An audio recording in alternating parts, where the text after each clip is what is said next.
como rapidamente uma gestão profissional poderia melhorar a arbitragem no futebol brasileiro. Bom, sou o professor Júlio Reis, aqui eu estou falando pela gestão da bola, sou um aficionado por gestão e sou um aficionado por futebol, gosto de dar meus palpites. Há pouco tempo, mais uma polêmica na arbitragem, a questão do Palmeiras lá, que teve... foi beneficiado claramente ali por uma má decisão do árbitro e tal, e aí já puniram o árbitro. E aí, enquanto o futebol brasileiro continua nesse amadorismo de o árbitro cometeu um erro escancarado, há uma pressão da imprensa, pune o árbitro, bota o árbitro na geladeira. É assim que vocês acham que vai melhorar a arbitragem do Brasil? Claro que não. Se eu tivesse com a Smart Valor, uma empresa de consultoria lá na arbitragem, como que a gente conduziria aqui em 10 minutinhos para a gente profissionalizar isso de uma vez? Bom, primeira coisa é o seguinte, quem não mede não gerencia. Você não toma decisões. Segunda coisa, você não toma decisões por uma atuação isolada, nem positiva nem negativa.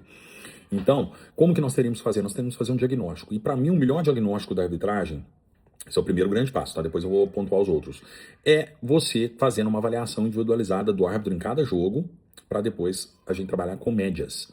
Por quê? Porque a gente não pode avaliar um árbitro por um jogo, todo mundo pode estar no mal de igual, um atacante está mal, erra gols no dia, um zagueiro, um goleiro falha, ou no outro dia ele faz todas as defesas, o árbitro também é assim. Então não dá para ser esse juiz aí claramente beneficiou o Palmeiras, ele tem que ir para a geladeira? Não, ele tem que, nós temos que fazer um diagnóstico. Ele costuma beneficiar o Palmeiras? Ele costuma ir bem? Ele costuma ir mal? Quais os erros que ele comete? Então nós deveríamos ali criar um critério de avaliação muito similar ao Cartola nos juízes, né? O juiz teve uma decisão reformada pelo VAR, perde tantos pontos. Acertou tal coisa, ganha tantos pontos. Errou um pênalti, que é mais grave, uma expulsão, perde tantos pontos. Acertou isso, ganha tantos pontos. Errou uma faltinha invertida, perde um pouquinho. Você define critérios. Porra, a Rede Globo conseguiu criar um critério top ali de avaliação dos jogadores. Por que você não pode criar um critério desse de avaliação de arbitragens, né? Você pode montar um comitê ali de ex-árbitros notáveis e tal, e aí começa a avaliar. Primeiro, você pega para trás. Nós precisamos fazer um diagnóstico. O diagnóstico é para trás. Então nós vamos pegar aí os últimos 2, 3 anos de arbitragem e fazer uma avaliação de cada partida dos juízes e dar a nota para esse juiz. E depois a gente começa a fazer os cruzamentos. Quais são os cruzamentos possíveis? Primeiro, árbitro por árbitro põe no eixo da matriz, no outro eixo põe tipo de erro. Nós vamos identificar quais os principais erros que determinados árbitros cometem e quais os melhores árbitros em determinados critérios. Então, por exemplo, no critério de disciplina, quais são os melhores, quais são os piores? Os piores, você já faz um plano rápido de reciclagem para ele. Os melhores, você já faz um plano rápido para ele ensinar as técnicas para os que estão piores. Esse é um cruzamento possível. Outro cruzamento, vai cruzar árbitro num eixo, time no outro. Para quê? Para ver o seguinte, quais os árbitros que possam ter tendências, porque todo mundo torce para um time, todo mundo pode ter uma simpatia ou uma antipatia por um time. Então você começa a ver o seguinte, bom, esse árbitro aqui erra muito a favor do Flamengo, erra muito contra o Flamengo. Esses árbitros que têm uma certa tendência, isso tem que ter volume, tá, gente? Eu não posso falar em 1, 2 jogos. Então, pega 3, 4 anos, ele deve ter apitado 20 jogos do Flamengo. Como é que foi? Ele estava na média? Beleza. Ou contra o Cruzeiro, ou contra o Palmeiras, ou contra o Grêmio, qualquer que seja o time. Caracterizou uma tendência, plano de ação. Primeiro plano, reciclagem nos pontos falhos dos árbitros. Segundo plano, evita colocar juízes em partidas que ele costuma ter uma tendência. Ou então, se colocar, começa a chamar atenção e acompanhar de perto. Mas eu evitaria. Para quê? Para que colocar? Se ele historicamente costuma prejudicar ou beneficiar. Às vezes ele cria um problema, por exemplo. Um diretor vai lá e faz uma campanha contra tal árbitro, esse árbitro cria uma raiva, sempre vai tentar prejudicar para ser humano, gente. Então, segundo plano de ação está feito. Aí vem para terceiro passo. O terceiro passo é o seguinte: em função desse histórico, nós vamos pegar e ranquear os melhores árbitros e os piores de uma maneira geral. Os piores vão cair em menos jogos, os melhores vão ser escalados em mais jogos. Isso é a terceira, é a meritocracia.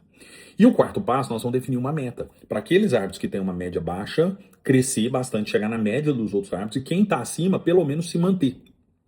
Então nós vamos ter uma média de nota para cada juiz, e essas médias não podem ser iguais. Por quê? Porque quem está muito abaixo, ele tem que ser desafiado, chegar nos outros patamares, mas aos poucos. Se você dá um desafio muito absurdo, ele já desanima. Então você fala assim, nós vamos te dar 2 anos para você chegar no auge.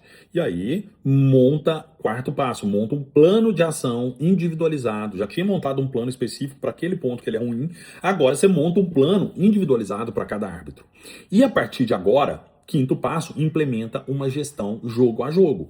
Cada jogo, todos os árbitros vão receber sua nota e eles vão tendo o acompanhamento, mas não pode ser de um jogo só. Fecha um mês, vê a média do árbitro naquele mês, ranqueia os árbitros, beneficia os melhores árbitros naquele mês, eles vão ganhar um extra, ou vão ganhar um adicional, ou vão ter a sua diária um pouco maior, e os piores vão ter diárias menores. E todo mês, aqueles que estão muito ruins vão para uma nova reciclagem, vão para um novo plano de ação. Às vezes ele estava muito bem, não teve nenhum plano de ação com ele, mas ele foi muito mal esse mês, ele precisa ter um plano de ação. Mas não porque ele prejudicou o Palmeiras, aí ele vai para a geladeira, até porque senão os que prejudicam o Chapecoense nunca vão, porque não tem uma pressão nem do time, nem da imprensa com tanta relevância. Tem que ser isonômico, tem que ser igual.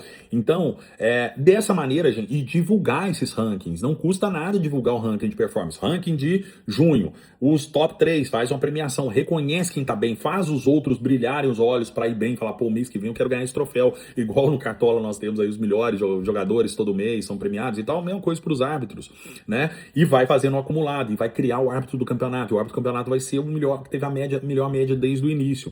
Então, nós vamos criar um sistema de metas, de notas, de avaliação de desempenho, cruzado com planos de ação, para dar condições deles melhorarem, reciclagem, curso, parte física, tudo isso, e premiando sempre os melhores, financeiramente e com reconhecimento público. E os piores também expondo de alguma forma, mas dando condições para eles melhorarem. Ó, os piores vão ganhar um pouco menos, vão optar menos jogos, vão ter que ter plano de ação, mas nós vamos pagar um plano de ação, nós vamos pagar uma reciclagem, nós vamos dar todo o suporte naquele ponto. Ah, ele precisa melhorar a parte disciplinar, vai dar um workshop para ele precisa melhorar na parte física, vai pagar um preparador físico, psicológica, vai pagar um psicólogo, enfim, dar subsídios para eles melhorarem. Igual isso a gente faz nas empresas profissionais com os nossos colaboradores. Cada colaborador ele tem uma avaliação, essa avaliação impacta na remuneração variável dele, e aí a gente faz um PDI, que é um plano de desenvolvimento individual. Então, cada colaborador tem o seu plano de desenvolvimento calçado nas suas maiores deficiências. Vai ser assim com a arbitragem. Gente, é simples, não é difícil de implementar. Precisa o quê? Ter um pouquinho de imaginação e boa vontade, querer fazer.